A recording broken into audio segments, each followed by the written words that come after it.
सिद्धिविनायक मंदिरात dress code लागू होणार। पुढील आठवड्यापासून ड्रेस कोड होणार लागू।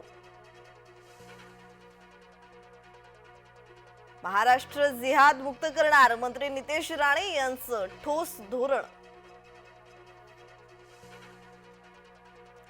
बोबलणारे भोंगे उतरवावेच लागतील मंत्री नितेश राणे यांची स्पष्ट भूमिका। जय महाराष्ट्रच्या विशेष मुलाखतीत बोलले नितेश राणे। सुरेश धसांना काय वाटतं याच्याशी घेणं देणं नाही अजित पवारांचा आमदार सुरेश धस यांना टोला। स्थानिक स्वराज्य संस्थांच्या निवडणुका लांबणीवर पुढील सुनावणी 25 फेब्रुवारीला होणार।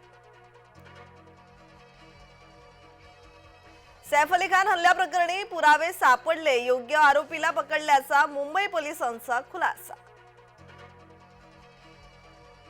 देशमुख कुटुंबियांच्या आग्रहानंतर जरांगेंनी घेतलं पाणी, संतोष देशमुखांच्या मातोश्रींना अश्रू अनावर। लहान मुलांच्या पोषण आहार पाकिटात मेलेला उंदीर, वडखळच्या अंगणवाडीत धक्कादायक प्रकार, अंगणवाडी ताईच्या सतर्कतेमुळे प्रकार उघडकीस।